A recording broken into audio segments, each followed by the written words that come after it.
Second half of the day, Tengri versus Mouse Sports. Tengri from the CIS region versus the Mouse Sports European team. Obviously, a lot of you guys obviously know them. 16-1 scoreline for Mouse Sports tells a story on its own. You can tell that it really get to play against the top European teams on a daily basis much. They just were overwhelmed in pretty much in all parts of the game. Even getting the start on the city side of Inferno, still having to, struggling as much as they did, but it's just the first game for them, obviously, so that's the land jitters are out of the way, and they obviously get more opportunities to try to get some wins, and you never know, they're the kind of team that have that unexpected kind of quantity that no one really knows what to expect going into the game, so they'll have their chances.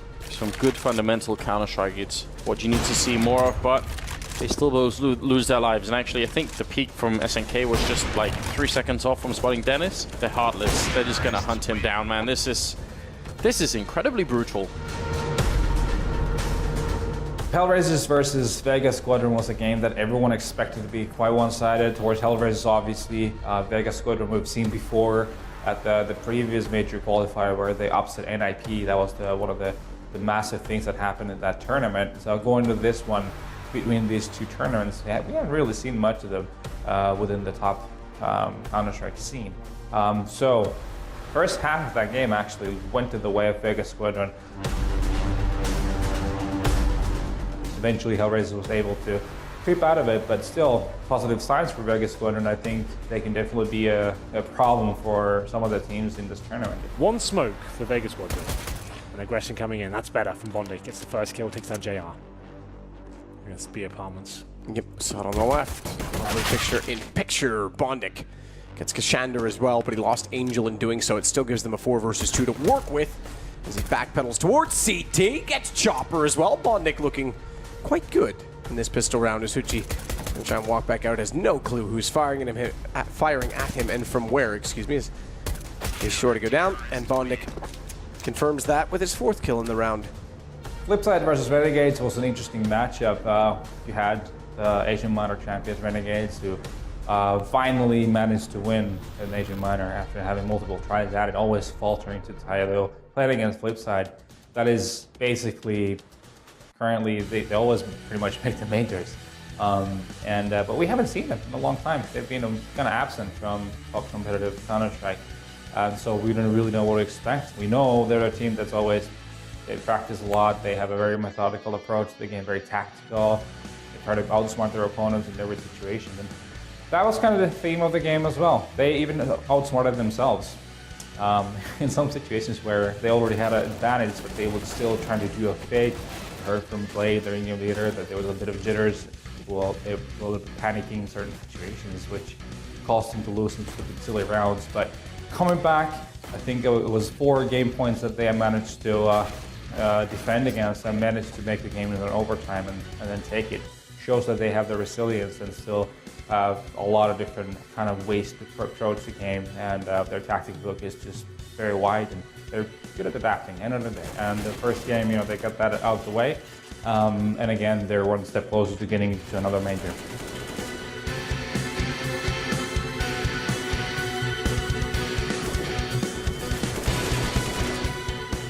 The Cloud9 versus Big matchup is actually really cool on paper because Big is this tactical, mastermind and Gabi, the in-game leader of this tactical team, and that's exactly what Cloud9 is missing. But on the reverse side of it, Cloud9 has all the firepower. They have all the big star names from North America, all the big-time players that we've had over the years are all on Cloud9. So outside of tabseN, Big had no one to challenge it. But this matchup was just purely about Stewie. This was Stewie at his finest. He was in his element.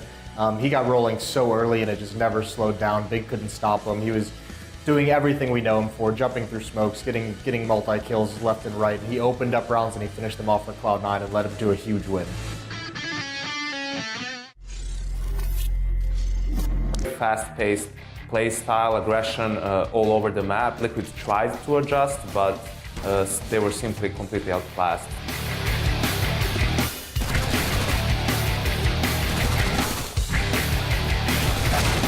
The Optic Vega game, that was probably the biggest upset we had so far in the qualifier. Optic, of course, as a challenger team, having a slot at the major qualifier. Vega, on the other side of things, had to come through the CAS minor, so a qualified team beating a challenger team, and they managed to do so, playing the more difficult side on train as the terrorist, being 9-6 down in the first half.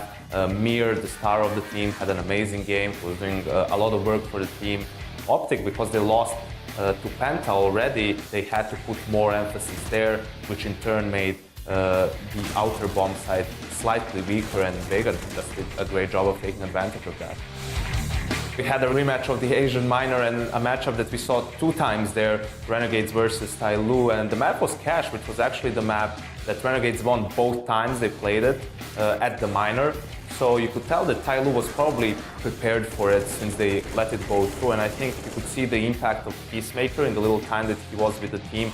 We saw a couple of really good executes from Tai Lu. They were looking a bit more on point tactically, and they had a very, very dominant first half on the T side. Now, switching sides, Renegades started mounting a comeback. The game was very close, very messy, a lot of clutch rounds as well, and at the very, very end, Tai Lu did manage to win an eco round, which just gave them enough to edge out Renegades in a 16-14 game. So the fourth game of the day was Big versus Tengri, which on paper should have been an easy conclusion. Big was obviously the favorites going into this. I have them as a team that should be one of the top 8 and actually make the major itself, and Tengri came off of an abysmal start to this tournament with a 16-1 loss. So I thought going into it, pretty straightforward. Big lost to Cloud9, 16-14 on Cobblestone, the same map they were about to play. Their CT side was the issue. They were starting on T side. Everything was there for, a 16 to single-digit win over Tengri. But it didn't really prove that way. And surprisingly, Big, who's known for really good execution, showed a lot of lack of it. They didn't get smokes down. They were really sloppy on entrances. They lost a lot of the duels. Couldn't really ascertain drop room to split B. When they went A, they were going one at a time, and it looked like for a while Tengri was actually going to take control of the game. The one saving grace, though, for Big was the man who stepped up in multiple occasions, and I have to say I agree with Henry in that without Tabson, Big is a whole different team. He saved them so much in this game and really bailed Big out, because if they had gone down 0-2 in this tournament on day 2, I don't think they would recover, but now that they're in 1-1, the pool's going to level out, and there's a chance they can actually still make it through.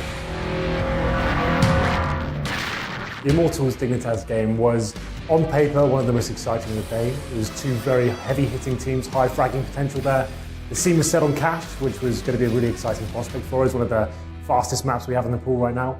It kicked off with a very exciting pistol. It was a T-side start there for Dignitas, managing to get the bomb down, and unfortunately for them, a full defuse coming in there with the 3 players surviving on the T side, which is unheard of. That really set the tone for the rest of the game. It was really disappointing for Dignitas after the first half, 13-2 in the first setting. And then we move over, and then we see somehow Immortals throwing the game. Before it was a lock-in, they'd absolutely done it. It was done. There was no chance of Dignitas coming back. But they fought back on the CT side, and Immortals actually looked pretty poor on the T side. They didn't get the bomb down once in 10 rounds. They couldn't get anything closed out. It was actually almost a comeback coming in there. Finished up 16-13. And some amazing plays from the likes of Fox, Jacob as well, but they couldn't quite get over the finish mark. It was a really exciting game with some disappointing T-halves and some bad decisions overall, but Dignitas, unfortunately for them, they're now 0-2 and they probably might not make it to the major at this point. Hellraisers met up with Flipside, a matchup that we knew from actually a year ago at the Cologne Major qualifiers, where Flipside managed to beat Hellraisers in the deciding match to qualify for the major. They hadn't met on land since and ended up on Overpass. Both teams are pretty prominent on the map, and Flipside just showing dominance on the City side, playing very aggressive, but at the same time it was very calculated. It seemed like they had a great game plan going on, and that's something you can expect from a team that Blade is a part of, that he has thought of every single thing they did. Electronic was having a great game, and yeah, it was just basically a one-team show through and throughout. One of the most highly anticipated games of the day was definitely G2 versus Cloud9. G2 obviously a team that everyone's expecting to become one of the best teams, if not the best team in the world, and Cloud9 has shown that they can still fight with the better teams. ended up being a bit of a G2 show, even though Cloud9 mounted a comeback in the second half. But the first half was all Frenchmen, to be honest with you. They were dominating the game for the most part, hitting double digits going into the halftime. In the second half, you could see desperation in the way Cloud9 was playing. They would be sending Stewie on a mission on his own, and he'd be the one to have to do the plays. It's not something that is very sustainable in the long run. There needs to be some kind of protocol system behind your play. In the end, G2 were the victorious, and they would be moving on to be very close to making the major. For the last game of the day, we had Godsend versus Mousesports in a match where Mousesports themselves saying afterwards that they feel like they are one of the favorites in this tournament. Not sure if they exactly are, but still, I mean, more so than maybe Godsend is right now. And again, the big difference maker in the match was basically Godsend making massive mistakes on a train as a map, which is not maybe one of their comfort maps at all. They may have been surprised by the fact that it ended up on the map. Losing a 5-on-2 and a 5-on-3 situation, you just can't win like that.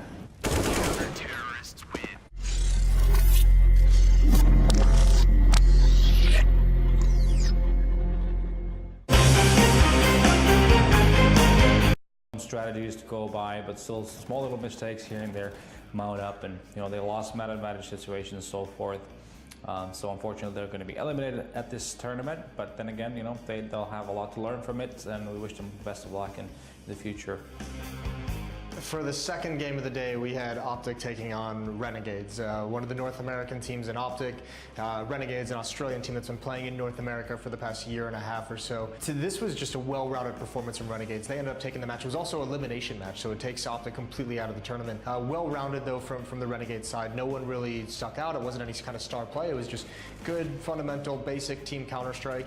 JKS had a couple big rounds down the stretch, but overall, the story of this is going to be how the mighty have fallen. Optic was one of the best teams in North America, and they were even competing for titles just 6 months ago. It's just kind of very sad to see where they've gone, so they're eliminated from the major.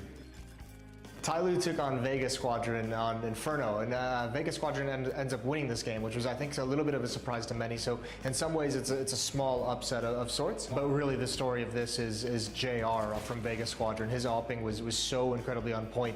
Bails them out. He wins a magnificent 1-on-4 that just seemed to crush Tyloo. Really, despite all the talent and all the promise that Tyloo shows, this really exposed some of their inexperience and some of their critical flaws in post-plant situations. I felt pretty confident before the match against Immortals. We were pretty prepared, and we kind of knew which map's gonna be. And yeah, the game plan was ready for both maps, and we knew that we needed to step up as we played the day before. But we also know that if we are good, in a good shape, that we can crush them on the map where we were prepared. If we manage to play this concentrated, we are pretty strong, I would say.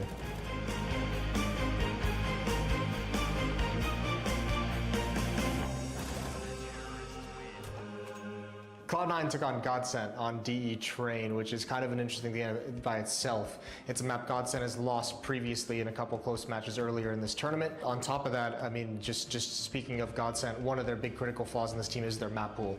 They don't have a lot of different options. Favorite two maps are Mirage and Cache. Cloud9 wisely bans both of those out, so it ends up on a map that we've seen they're not exactly world beaters on. And here, once again, it just kind of showed. Cloud9 was just too strong. Guys like Stewie, guys like Automatic, those are always the names you're going to hear when Cloud9 takes a victory.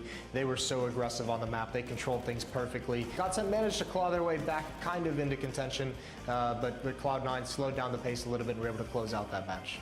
Later in the day, we had the Penta versus Mousesports game, a sort of a domestic rivalry in terms of organizations, both German organizations, but both teams are now international teams. And Penta, the surprise package of the tournament, started off great, like they did in some of their previous games, being up 9-0 on the T side. But Mousesports, led by Rops, did a great job of coming back into the game after that, winning 9 straight rounds of their own. And it was a very close affair up until the very end, but Mousesports did just manage to edge out Penta and qualify for the major.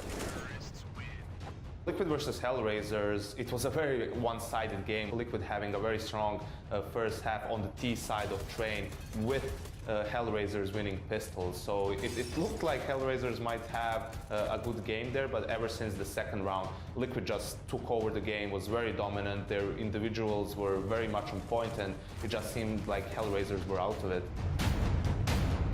For the last game of the day, we had G2 versus Flipside, and Flipside not necessarily a surprise for this tournament, just an unknown really. We haven't seen them for a very long time, but their reputation at the major qualifiers is something that needs to be respected at this point. And G2, a team who were the favorites coming into this one with a pretty much secure spot, everyone would think, and it was a very close affair actually. G2 started off strong, Flipside as usual managed to find a way to claw back, and it was some heroics from Kenny S towards the end of the game, winning a couple of important clutches that did secure G2 that spot at the actual major, and they are definitely going to be one of the teams who can potentially win the whole thing.